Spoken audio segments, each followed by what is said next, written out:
welcome everyone and enjoy the tier list we are making right now. Right? You guys do enjoy the tier list. So I bought you a special tier list. I'm pretty sure that's all the melee unit we have in game. So let's see. In my opinion, what are the best units? And as far as you know, I'm in the top 5 ranked ladder, right? Let's say top 6 ranked ladder right now.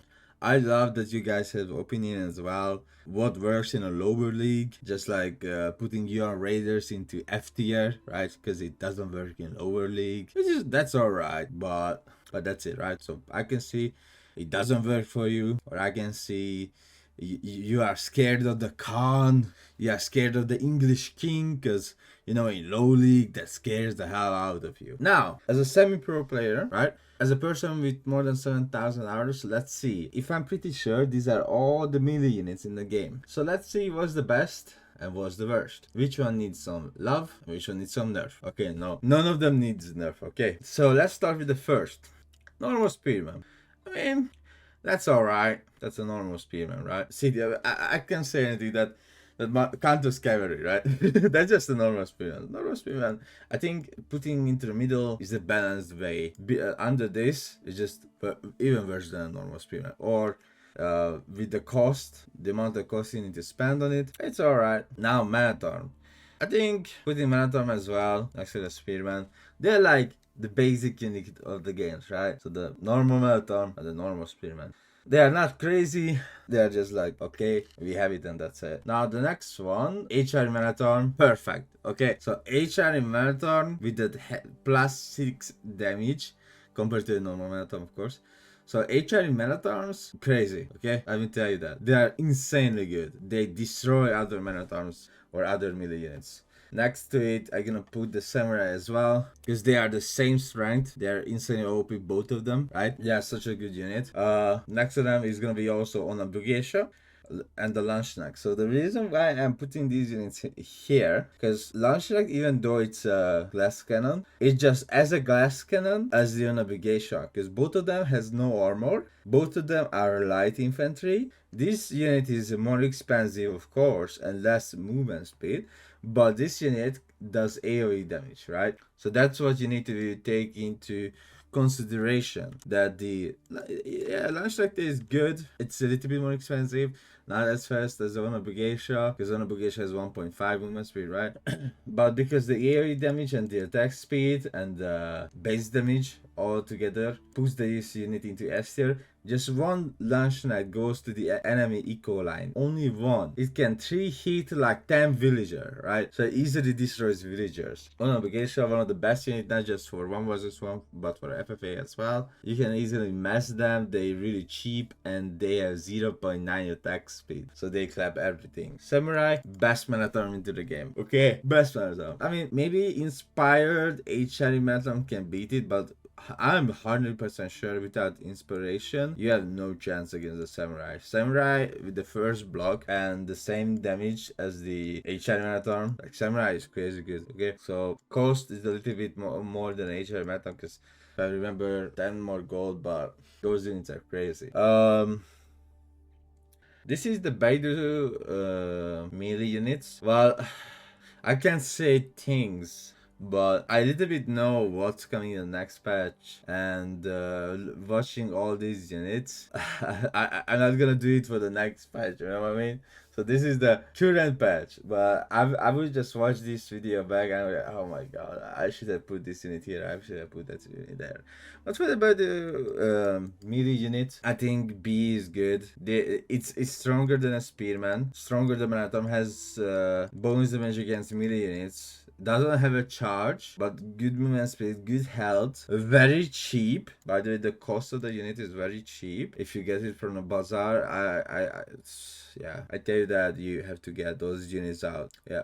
So Shinobi, I mean, the problem is, oh, easily S tier. Yeah. Because disabling buildings really cheap, fast to make, even though you can make them only out of one building. but the overall stuff what they do is good. You know what I mean? The overall stuff what they do is good. Yeah. Donzo, I mean, it's a normal spearman but can throw javelin. It has +1 melee or more, so it has a ranged attack, but that's one little ranged attack. It will not make them into STR. Okay, but that's gonna be a shock. But the Byzantine, in my eyes, the Byzantine spearmen, because they're low wood cost, because the Donzo costs more wood, 20 more wood than the Byzantine spearman. So what's the difference between two units? Because like Cornelius, how can you put the Limitai to STR and not the Donzo? The Donzo has a secondary attack. Well, yes, but the Donzo dies to hand cannon in a second, while the Limitai activates its ranged shield, so they have the same health. But the Limitai has 10 extra health over the Donzo, if you didn't know that. So the Limitai has 10 more health than Donzo, but the Donzo has +1 melee armor, right?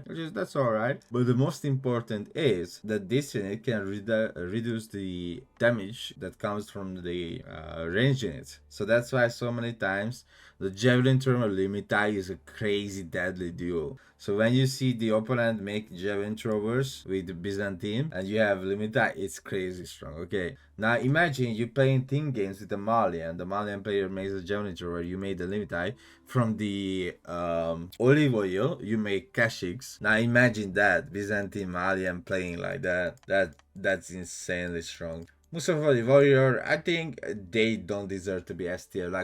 Like honestly, this unit counters it, this unit counters it, this unit counters it, this unit counters it. So they are like a melee crossbow unit. They are not really strong. They're like, alright, that's good. Yeah, the melee crossbow, like in my opinion, it's just not good. It's not good. The current stats and everything. Even though you are thinking like this is like a Onamusha, no, it's not like an Onamusha. They die so fast. They have low damage. Villagers can fucking kill them.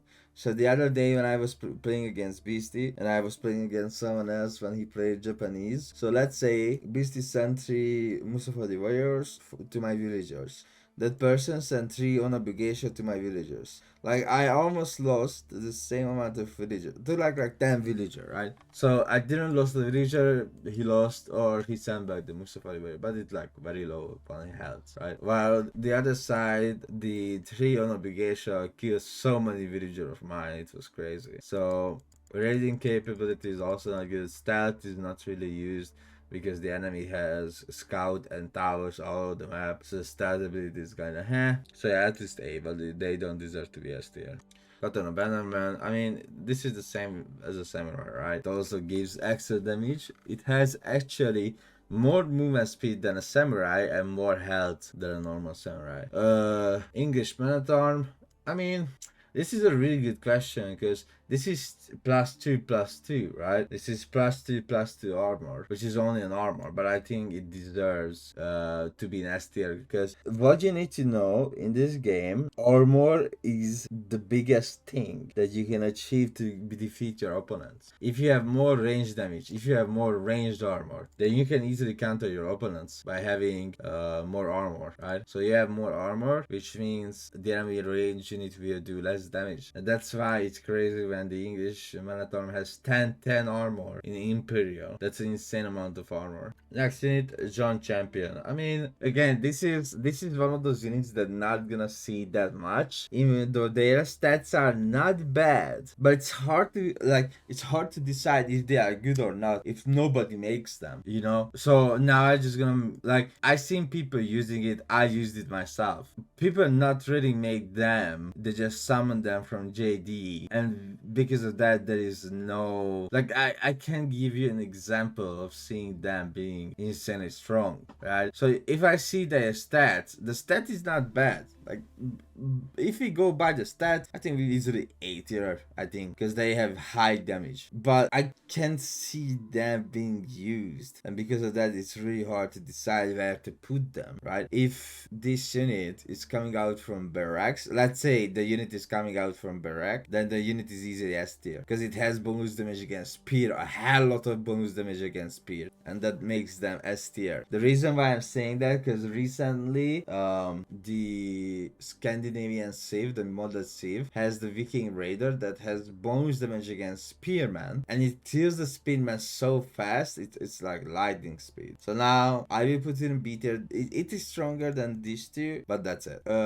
These units, well, they don't have any special ability. They have a hell lot of health and damage. So I would not put them into S tier. They are Imperial units.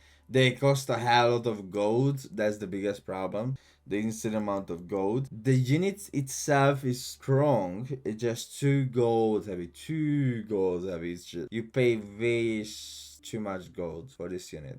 I think if it's another 100 less gold and 200 extra food, then yes, S tier easily. Because the base stats of this unit is crazy good, but it's so hard to get them. 6 of them is not enough, okay? You need at least 18 of them. But to make 18 of these, you sacrifice insane amount of gold that you should be in on upgrades or something like that. Next one, easily S tier, sorry. Like, upgrades are easily S tiers. Just like, no, Unbladed is not, but let's see. This upgrade gives a huge range to the best experience. So you need to know the best civilization. Also one of the best to make trash units, right? So because of this upgrade, I'm pretty sure the brace ability goes up to 2 tiles of range. The torch range goes up to 2 tiles of range as well. So it makes the best spearman 2 times better because of the range. Why is it so good? Because let's say this is a Abbasid spearman. So that's another Abbasid spearman. So this Abbasid spearman is behind the other Abbasid spearman and can use his weapon. Like most of the spearmen would just go like around the unit, like you spear me around. So the normal spearman just goes around. But because of the upgrade, it makes them to attack from behind. Now this is a good question because this is just 3 damage and you sacrifice. Okay, let's put it into S tier for now, but because I would not put it into S tier, but because this is 3 extra damage to the daily marathon, but you sacrifice compound defender, right? So sacrificing compound for 3 damage is not worth it for me. In my eyes, that's just bad. That's just bad. Also, the upgrade takes a lot of time to research it. So know that as well, that it takes a hell lot of time to research it. Ooh, Gilded Lunchnacht. Easily.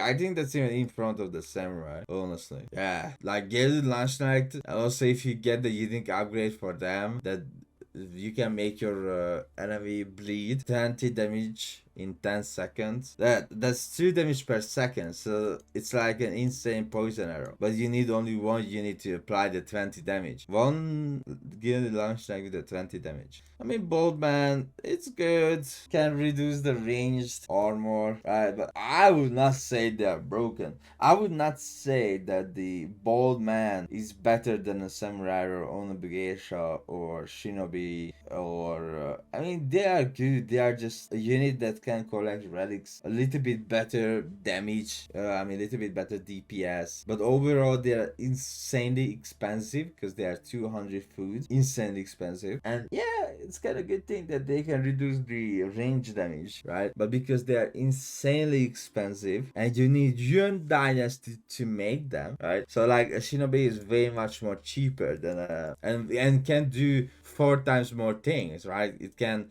teleport, it can disable, it has bonus damage against melee, it can camouflage it to enemy villagers. So yeah, for me, bold monks are like the same thing, just like this unit. Like this and this has the same strength and the same problem. Ultimate Manatorm, A tier. They are not bad. They have the unique ability to reduce damage, but that doesn't make them into S tier. Because the overall stats is not as good as an HRE Manatorm. I don't need to tell much about it. It's not an F tier for spearman. I mean, no. Let's put it a B tier.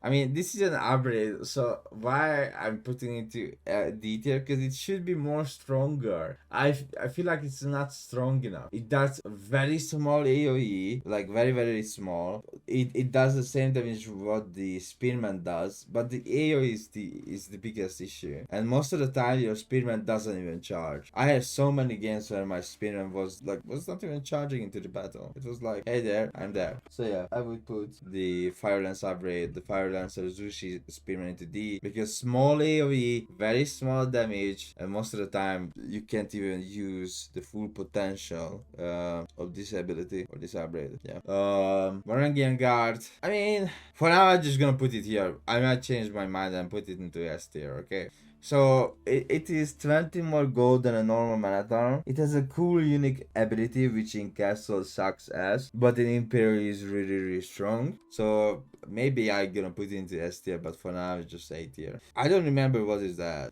Does anyone remember what is this? Let's put it in B tier.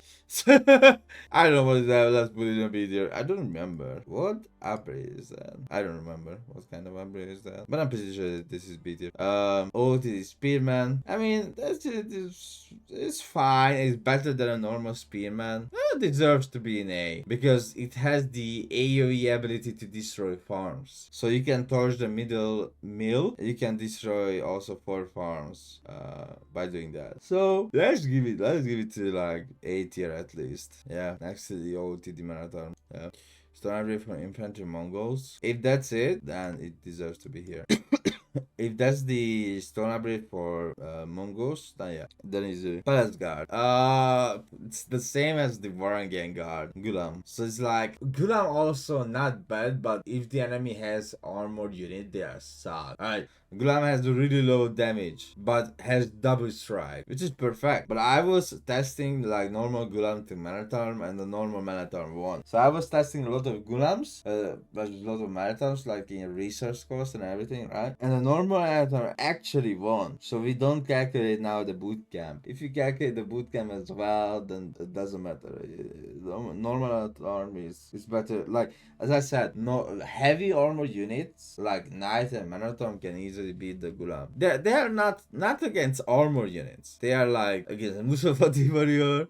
They are like against Archer, Horseman, and Spearman. So that all those units that has no armor. So A tier, Palace Guard. Now I think let's put it into S tier. Yeah, easily with Varangian Guard. Yeah, I like it much more better because both of them has really good movement speed. Palace Guard has 1.38, even though it has less armor, 1 less armor. It doesn't matter. The reason behind that, because even with 1 less armor, it scales good with the movement speed. And with Yuan Dynasty or with the Zushil and Mark, the movement speed is really good. If it's like Feudal Palace Guard, right, then it's the same. Sorry, it's the same. Even if we are talking about Feudal Palace Guard, because of the movement speed, like imagine an armor unit, right? Because even though it just has only 2 armor, but it's still an armor unit. Running with 1.38 movement speed is crazy good for raiding, right? Because your opponent need to make a unit that counters the Palace Guard in Feudal, which is much harder. It is much harder to do. So in my eyes, yeah, easily. Just put all in S tier. No, that doesn't work like that. No, I don't think these units deserve to be in. Or sorry, these or this deserve to be in S tier. No, I don't agree with that at all. Like as a eye of the semi-pro player, which I am, you are not. These does not deserve to be in S tier. I don't know. Like this unit need to change on health, most likely. This unit need to be changed on damage, base damage. I think maybe on health as well. This unit need to change, like need to give additional +1 damage, then it can fight against armored units a little bit better, maybe. This unit need to be changed so you can make them faster from the pagoda, so you don't need to use IO. And as I heard correctly, boosting the pagoda is actually a bug. So when you get so many bold monks out, you are putting Imperial official on those. That's actually a bug, but they didn't fix it yet. I hope they fix it in the next patch. This is the same, instantly heavy on gold. It's just not worth to make them. This is just a melee crossbow. No, like the stat is, it doesn't matter because everyone has a scout or a tower. And this one is like, this is better than a normal Spearman, but it's still not S tier because dies very easily compared to the Byzantine Limitai. The icon is Militia. Which one? This one? This is the Militia. Then, wait, hold up. If that's a Militia, Here you go. Oh, sorry. Here you go. Yeah, perfect. So if that's the militia, then here you go. That's perfect. Dude, Rus militia. Oh my god, like those units, even though they don't live long, right? Their stats is crazy, dude. They are insane. They're like a one use unit, but they are really good. But because you can't make them, right? You can just spawn them every 2 minutes. They deserve to be in A tier. But honestly, when I play against them, they are S plus plus plus plus plus plus. But yeah, so A tier, because you can't make them. You need a landmark for it.